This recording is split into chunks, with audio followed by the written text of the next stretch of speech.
السلام علیکم۔ پیش خدمت ہے رپورٹ 89.4 سنو ایف ایم۔ میں ہوں فرحت عباس شاہ۔ پانی پاکستان کی ریڈ لائن ہے۔ بلوچستان میں سرگرم دہشت گرد دراصل فتنہ الہندوستان ہیں، جن کا بلوچوں سے کوئی تعلق نہیں۔ انڈیا کشمیر کے مسئلے کو دبانے میں ناکام ہو چکا ہے۔ فیلڈ مارشل سید عاصم منیر کا مختلف جامعات کے وائس چانسلرز، کالجز کے پرنسپلز اور سینئر اساتذہ سے خطاب۔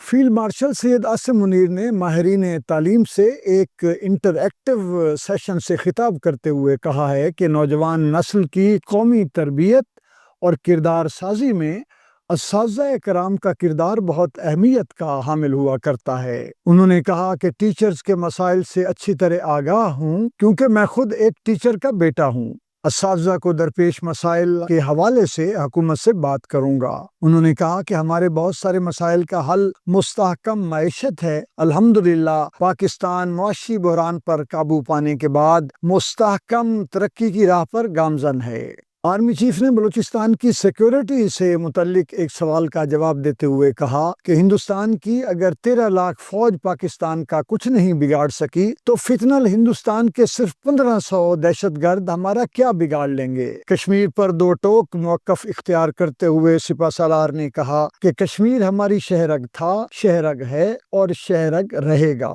انہوں نے بھارتی جبر اور ریاستی دہشت گردی کا ذکر کرتے ہوئے صاف صاف کہا کہ کشمیر ہمارا ہے اور ہم کشمیر کے ہیں۔ جب تک بھارت اقوام متحدہ کی قراردادوں پر عمل پیرا نہیں ہوتا، کشمیری عوام کے حق خود ارادیت کی جدوجہد کی ہر سیاسی اور اخلاقی مدد جاری رکھیں گے۔ انہوں نے کہا کہ دہشت گردی انڈیا کا اندرونی مسئلہ ہے، جس کی بنیادی وجہ اقلیتوں بالخصوص مسلمانوں پر بڑھتا ہوا ظلم اور تعصب پسندی ہے۔ سنتاس معاہدے کی یک طرفہ معطلی کے بھارتی اقدام کی سخت مذمت کرتے ہوئے فیلڈ مارشل سید عاصم منیر نے کہا کہ بھارت کون ہوتا ہے ہمارا پانی روکنے والا۔ آرمی چیف نے معاہدے کی خلاف ورزی پر بھارت کو تنبیہ کرتے ہوئے کہا کہ پانی پاکستان کی سرخ لکیر ہے اور ہم 24 کروڑ پاکستانیوں کے بنیادی حق پر کوئی آنچ نہیں آنے دیں گے۔